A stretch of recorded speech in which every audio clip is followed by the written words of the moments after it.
Hello सेवारो दर्शक नमस्ते। आज मिति 2082 साल माघ महिनाको 21 गते पल्लो किराँत लिम्बुवान थुम तेर्सुम जिल्ला अन्तर्गत म्याङ्लुङ नगरपालिका वडा नम्बर 9 यो लुङनाम्बुङ पाटी गाउँमा हामी अहिले छौँ र अहिले तपाईँहरू यहाँ देख्दै हुनुहुन्छ यो स्ट्याचु मूर्ति यो चाहिँ तत्कालीन विजयपुरका राजा 1818 देखि 1826 तकका कामदक्षसेन राजाकी रानी लिम्बुनी रानी जुन आठैतुमका महँगेप राजाका चेली हुनुहुन्थ्यो थाङसामा। उहाँ चाहिँ यो बाटो भएर चाहिँ आठै हाम्पाङमा माइतीमा जाँदाखेरि यहाँ बास बस्नु भएको थियो।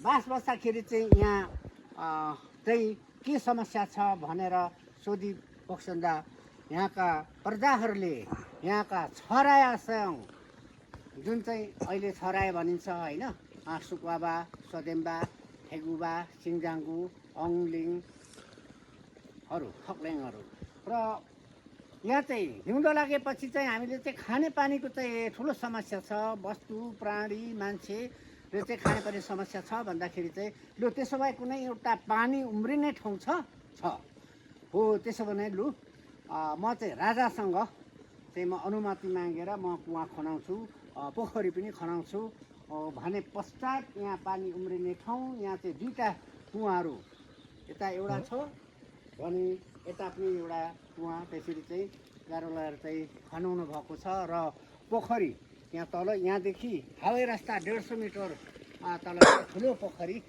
खन्नु भएको छ र तपाईँहरू पनि कतै आउनुभयो भने यस क्षेत्रमा आउनुहोला, अवलोकन गर्नुहोला।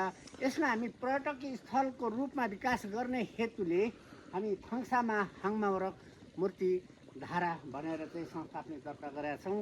अहिले बजेटको अभावको कारणले अब यो हामीले पर्यटकीय स्थल बनाउन सकिरहेको छैनौँ। तथापि हामी यसको लागि हामीले कोसिस गरिरहेछौँ। म साम थाम्देन थाङबेन हस्त सेवारू नोगेन।